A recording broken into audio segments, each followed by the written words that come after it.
오늘 주신 하나님 말씀은 여호수아서 5장 1절에서 12절 말씀, 매일 성경에 있는 본문을 가지고 우리 말씀을 함께 나누도록 하겠습니다.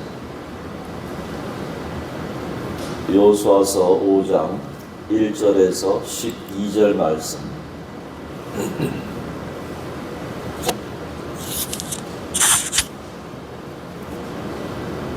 여호수아 5장 1절에서 12절 말씀 한 절씩 교독하겠습니다. 요단 서쪽의 아모리 사람의 모든 왕들과 해변의 가나안 사람의 모든 왕들이 여호와께서 요단물을 이스라엘 자손들 앞에서 말리시고 우리를 건너게 하셨음을 듣고 마음이 녹았고 이스라엘 자손들 때문에 정신을 잃었더라. 너는 부식돌로 칼을 만들어 이스라엘 자손에게 다시 할례를 행하라 하시네. 여호수아가 부식돌로 칼을 만들어 할례산에서 이스라엘 자손들에게 할례를 행하니라. 여호수아가 할례를 시행한 까닭은 이것이니 애굽에서 나온 모든 백성 중 남자 곧 모든 군사는 애굽에서 나온 광야 길에서 죽었는데 그 나온 백성은 다 할례를 받았으나 다만 애굽에서 나온 후 광야 길에서 난 자는 할례를 받지 못하였음이라. 이스라엘 자손들이 여호와의 음성을 순종하지 아니하므로 여호와께서 그들에게 대하여 맹세하사 그들의 조상들에게 맹세하여 우리에게 주라고 하신 땅 곧 적과 그 흐르는 땅을 그들이 보지 못하게 하리라 하시네. 애굽에서 나온 곧 족속 곧 군사들이 마음을 짜기까지 40년 동안을 광야에서 내더니 그들의 때를 잊게 하신 이 자손에게 여호수아가 할례를 행하였으니 길에서는 그들에게 할례를 행하지 못하였으므로 할례 없는 자가 되었음이었더라. 또 그 모든 백성에게 할례 행하기를 마치매 백성이 진중 각 처소에 머물며 다투를 차릴 때에 여호와께서 여호수아에게 이르시되 내가 오늘 애굽의 수치를 너희에게서 떠나가게 하였다 하셨으므로 그곳 이름을 오늘까지 길갈이라 하느니라. 또 이스라엘 자손들이 길갈에 진쳤고 그날 14일 저녁에는 넓고 평지에서 유월절을 지켰으며 유월절 이틀날에 그 땅의 소산물을 먹되 그날에 무교병과 볶은 곡식을 먹었더라. 또 그 땅의 소산물을 먹은 다음 날에 만나가 그쳤으니 이스라엘 사람들이 다시는 만나를 얻지 못하였고 그 해에 가나안 땅의 소출을 먹었더라. 아멘. 새벽에도 주께서 은혜를 주실 줄로 믿습니다. 도하 전야 여호수아와 그리고 이스라엘 백성이 말씀을 맨 제사장들의 뒤를 따라서 요단강을 믿음으로 건넜습니다. 그 당시에 아마 백성들은 기쁨과 환희로 충만했을 것입니다. 그 오랜 시련을 끝내고 드디어 비전을 성취할 땅에 들어가게 되었으니까 얼마나 또 사기충천해 있었을까 하는 것이죠. 이들은 이제 새로운 땅을 얻어서 새로운 삶을 시작할 수 있다는 기대에 이제 마음이 한껏 부풀었을 것입니다. 오늘 5장 1절의 말씀을 보면 요단 서쪽의 아모리 사람의 모든 왕들과 해변의 가나안 사람의 모든 왕들이 여호와께서 요단물을 이스라엘 자손들 앞에서 말리시고 우리를 건너게 하셨음을 듣고 마음이 녹았고 이스라엘 자손들 때문에 정신을 잃었더라 이렇게 말씀하고 있습니다. 이스라엘 백성들은 정복해야 할 그 성읍 가까이에 진을 치고 있었습니다. 그러고 보면 바로 여리고성 앞에 이제 진을 치고 있었습니다. 지금 바로 진격을 시작해도 괜찮을 만한 좋은 상황이었습니다. 게다가 가나안 땅의 모든 왕들, 그들은 이스라엘 백성들이 요단을 건너서 드디어 자신들의 땅에 들어왔다는 이 소식을 듣게 되었기 때문에 사기가 꺾이고 절망적인 그런 상황에 놓이게 되었다는 겁니다. 전쟁의 승리가 이미 이스라엘 백성들에게 보장된 것처럼 보입니다. 새로운 땅을 향해서 믿음으로 요단강을 건넌 여호수아는 그 어느 때보다도 강하고 그리고 진취적인 모습을 승리를 향한 열정으로 아마 가득 차 있었을 것입니다. 그때 하나님께서는 느닷없이 모든 백성에게 할례를 행하라고 명령하십니다. 2절의 말씀을 보면 그때의 여호와께서 여호수아에게 이르시되 너는 부싯돌로 칼을 만들어 이스라엘 자손들에게 다시 할례를 행하라 하시매 라고 말합니다. 여기 다시 할례를 행하라 라는 말은 할례를 행한데 또 행하라는 말이 아니고 여기 이스라엘 자손들이라는 것은 출애굽 2세대들이죠. 자, 여기서 말하는 그때에 라는 말은 이스라엘 백성이 믿음으로 요단강을 건너서 새로운 땅을 정복하려는 그 기대로 가득 찬 그때를 말하는 것이죠. 그리고 그때는 요단강을 건너서 이스라엘 백성에 대한 소식을 듣고 가나안 땅에 두려움이 가득할 때라는 겁니다. 그때라고 하는 것은 바로 전쟁을 시작하면 이스라엘이 승리할 수 있다는 확실한 그때입니다. 그때 이스라엘이 꿈꿔왔던 모든 것을 이루고 승리할 수 있었을 것 같은 그때, 정말로 오랫동안 기다려왔던 그때가 아닙니까? 그런데 하나님께서는 그 이스라엘 백성들에게 할례를 행하라는 이상한 명령을 내리신다는 겁니다. 왜 하필 전쟁에 임박해서 승리를 앞에 둔 자기 충천한 때에 왜 할례를 행하도록 하셨을까 하는 겁니다. 만약에 할례를 행하면 여러분 어떻습니까? 치료해야 되고 회복하는 기간이 필요합니다. 그리고 승리를 놓칠 수도 있는 때 오히려 반격을 당할 수 있죠. 왜냐하면 고통 가운데 있을 때 오히려 적들이 달려들면 속수무책으로 당할 수밖에 없습니다. 그런데 돌이켜보면 이유는 간단합니다. 애굽에서 나올 때 전쟁에 참여할 수 있는 20세 이상의 장전들의 그 장정들의 모습은 우리가 어떠했는지 볼 수가 있습니다. 모두 다 하나님의 말씀에 불순종하고 비전을 버렸기 때문에 광야에서 인생을 마감했었습니다. 이제 약속의 땅을 얻는 것은 오롯이 출애굽 2세대들, 광야에서 태어난 자녀들이라는 겁니다. 그들은 하나님의 백성이라는 징표, 곧 할례를 받지 못했다는 것이죠. 그래서 4절과 5절의 말씀에 보면 여호수아가 할례를 시행한 까닭은 이것이니 애굽에서 나온 모든 백성 중 남자 곧 모든 군사는 애굽에서 나온 후 광야길에서 죽었는데 그 나온 백성은 다 할례를 받았으나 다만 애굽에서 나온 후 광야길에서 난 자는 할례를 받지 못하였음이라 라고 말합니다. 광야 생활을 하는 동안에 태어난 이들은 광야에서 할례를 행하지 못했던 것이죠. 그런데 왜 하필 지금일까? 왜 하나님께서 지금 할례를 행하라 하실까? 그것은 바로 할례는 이스라엘을 상징하기 때문에 그렇습니다.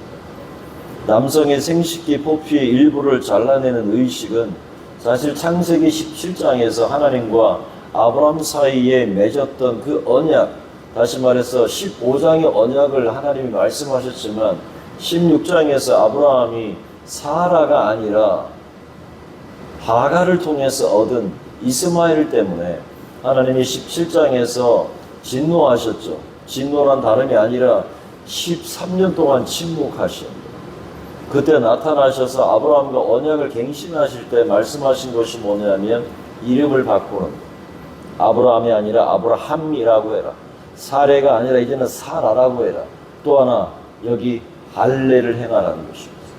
이 할례는 바로 하나님과 이스라엘 사이에 맺었던 언약을 상기하는 것이죠.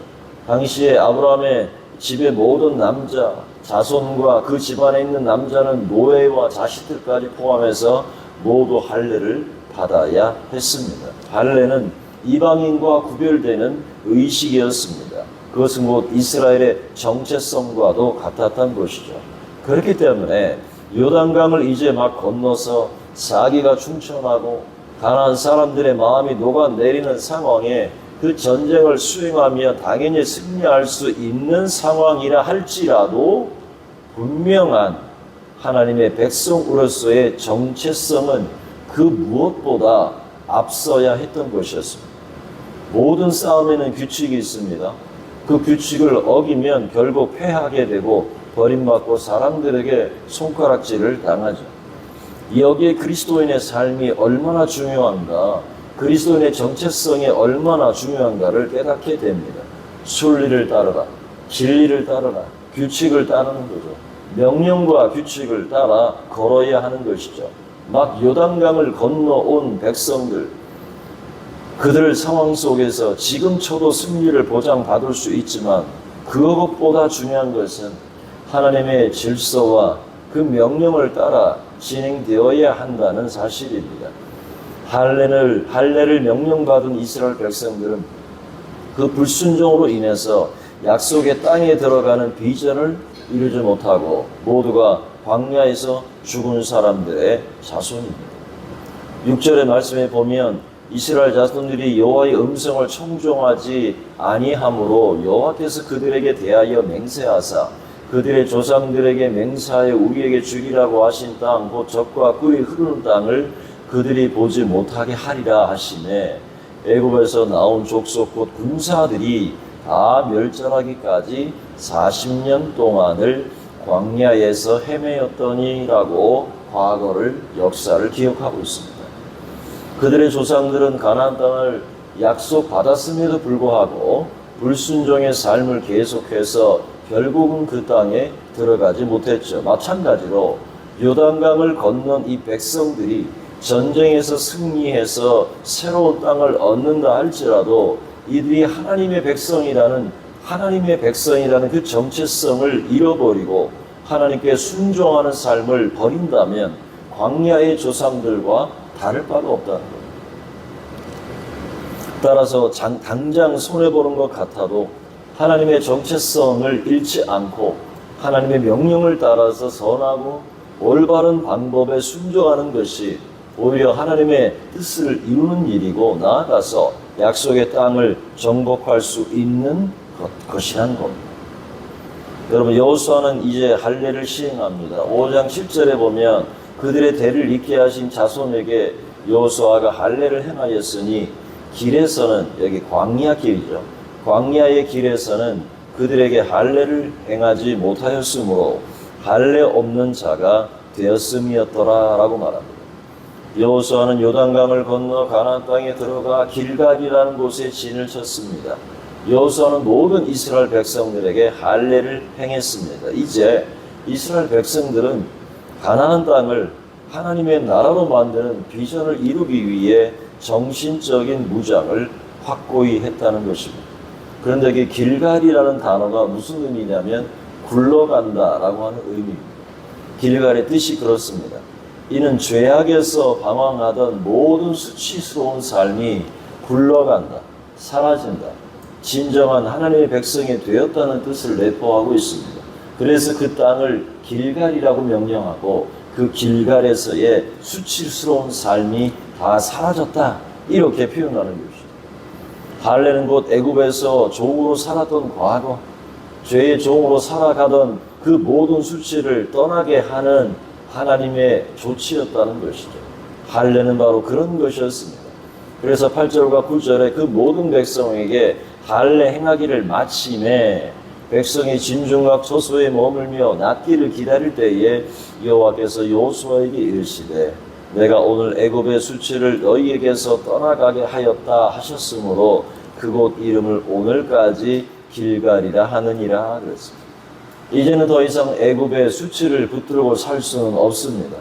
모든 애굽의 수치는 떠나갔습니다. 그렇다면 이런 수치를 굴려버리고 새롭게 되기 위해 어떻게 해야 하는가?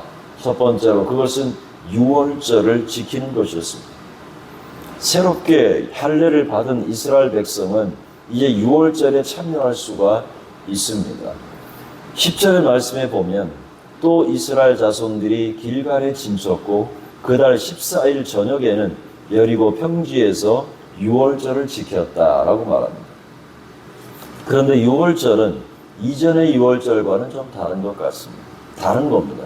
왜냐하면 출애굽 1세대는 출애굽할 당시에 이스라엘 백성들은 유월절을 지킨 후에 그리고 광야로 나아갔고 홍해를 건너서 광야에 들어가는 그러한 순서를 따랐습니다. 그래서 유월절을 지내고 그 다음에 홍해를 건너고 광야로 들어가는 삶을 그렇게 시작했습니다. 하지만 출애굽 2세대는 정반대입니다. 이제는 광야에서 출발을 해서 요단강을 건너서 약속의 땅에 들어가는 이 순서가 완전히 반전이 일어난 것이죠. 그래서 오늘 출애굽기 2세대들이 지키는 유월절이야말로 하나님의 백성으로서의 기념하는 진정한 유월절이 되는 것입니다. 1세대는 출애굽을 하기 위해서 허겁지겁 유월절을 지내고 준비를 해서 그냥 쏜살같이 하나님 명령을 따라서 출애굽한 것이라면 이제 이들은 요단강을 건너서 약속의 땅에 들어가서 안정된 곳에서 유월절을 지키게 되는 것, 이것은 바로 하나님의 백성이라는 사실을 영원히 잊지 않고 살아가겠다는 그렇게 다짐하는 새로운 삶의 시작으로서의 유월절이 지켜졌다는 겁니다. 두 번째로는 무교병과 볶은 곡식을 먹었습니다. 11절 말씀을 보면은 유월절 이틀날에 그 땅의 소산물을 먹되 그날에 무교병과 볶은 곡식을 먹었더라라고 말합니다.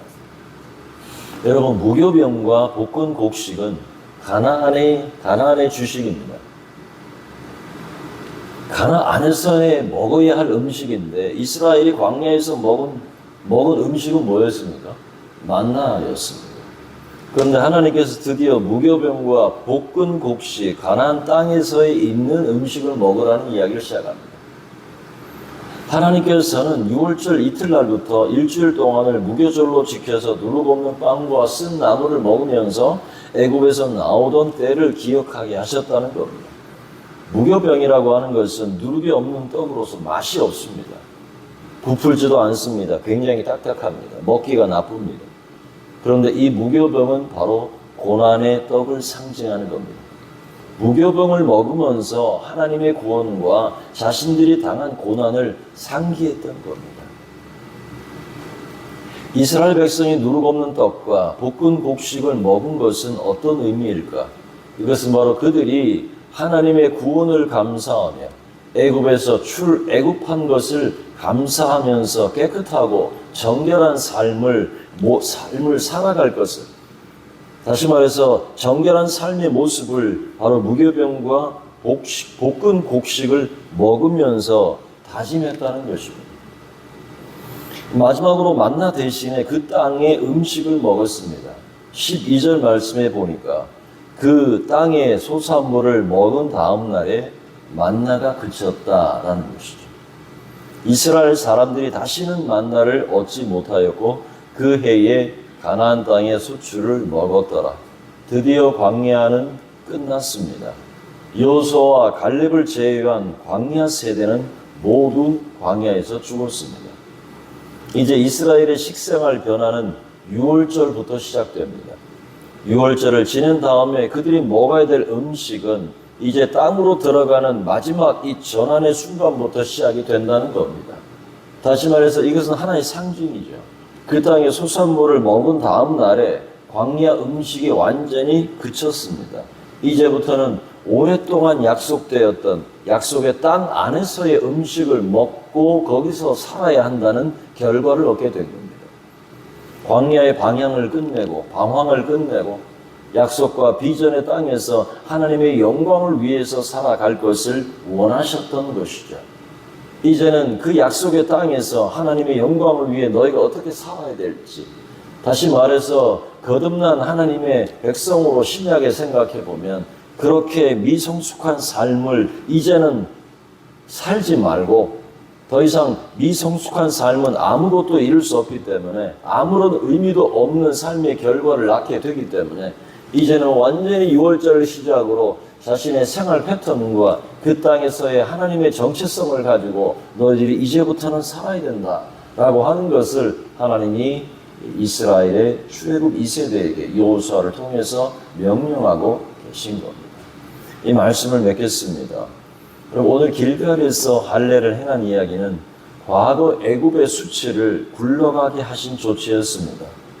요단강을 방금 건넜기 때문에 사기가 충천할 때, 그로 인해 가나안 족속들이 기세가 꺾이고 사기가 바닥에 떨어진 그때에 전쟁보다 먼저 명하신 것은 그들의 수치를 벗는 일이었고, 하나님의 백성으로서의 정체성을 확립하기 위해 반드시 할례를 행했던 것입니다.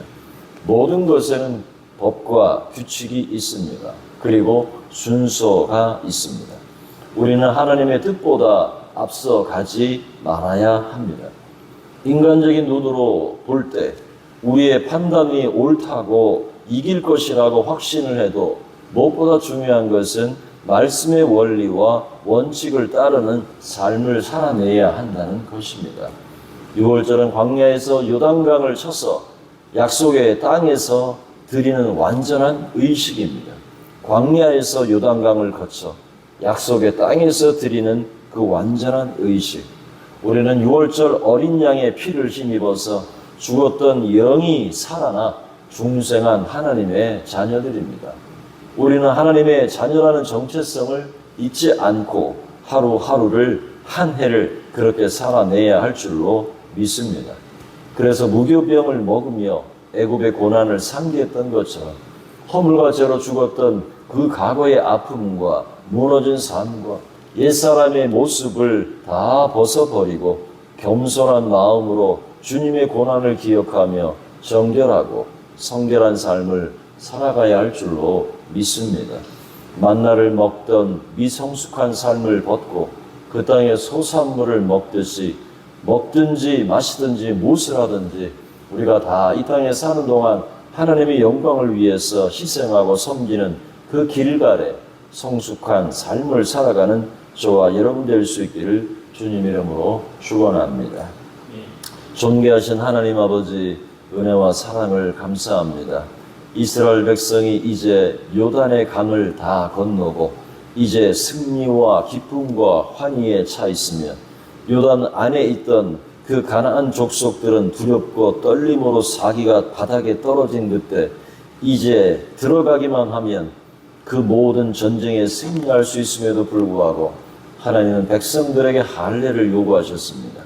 그 할례는 고통이요 아픔이지만 그것은 곧 하나님 이스라엘 백성의 정체성을 확고히 세워야 했던 일입니다. 가나안에 들어가 살지라도 그 가나안의 백성과 다른 삶을 살아내야 하는 이스라엘 백성의 정체성으로 인하여 하나님은 할례를 감행하셨습니다. 그리고 여호수아와 이스라엘 백성들은 하나님 할례를 통해서 자신들의 정체성을 확고히 해야 했습니다. 뿐만 아니라 그들은 유월절과 그리고 무교병과 그리고 쓴나물을 먹고 그 땅의 소산을 먹음으로 말미암아 하나님의 백성으로서의 삶을 이제 약속한 땅에서 어떻게 살아내야 할지를 하나님 약속받고 하나님의 명령을 거듭거듭 그들의 마음속에 새겼습니다. 우리가 이 땅을 살아가는 동안 마치 요단을 건너고 이제 하나님의 백성다운 삶의 정체성을 가지고 우리가 거듭난 자로 이 땅을 살아가는 것이 이 모습과 같습니다. 하나님, 그러나 우리의 과거의 행실과 하나님의 불순종했던 그 마음으로 옛사람의 모습을 하나님 가지고 우리가 이 땅을 살아갈 수는 없습니다. 완전한 하나님의 백성으로 살기를 작정하고 하나님의 말씀과 진리를 붙들고 하나님의 거룩한 백성으로 이 땅을 견고하게 살아갈 수 있는 우리 모두가 될 수 있도록 인도하여 주시옵소서. 하나님 아버지, 새해가 시작되고 오늘 하루의 시간 속에서도 경건하고 성숙하고 우리의 모든 수치가 다 사라진 새 사람을 입었으니 오늘도 우리가 기쁨과 감사로 승리하는 하루가 될 수 있도록 인도하여 주시옵소서. 하나님 아버지를 사랑하는 모든 성도들, 새벽에 일찍 문을 열고 나서는 성도들이 있습니다. 걸음과 모든 운전대를 붙잡아 주시고 안전하게 하여 주시옵시며 오늘도 직장과 하나님의 생업 가운데 주님 방문하셔서 하나님 형통한 은혜를 주시고 하나님이여 우리 자녀들을 통해 하나님의 백성들을 통해 하나님 기업과 삶이 또 하나님이 나라와 민족의 복을 받는 은혜를 허락하여 주시옵소서. 우리 자녀들에게 지혜와 명철을 주시고 오늘도 승리케 하여 주시옵시며 잘 감당케 하시고 건강하게 기쁘고 승리하는 하루가 되도록 축복하여 주시옵소서. 하나님 아버지, 우리 성도들 가운데 하나님 감기와 독감으로 고생하는 성도들이 있습니다. 육체의 약함과 질고를 겪는 성도들이 있습니다.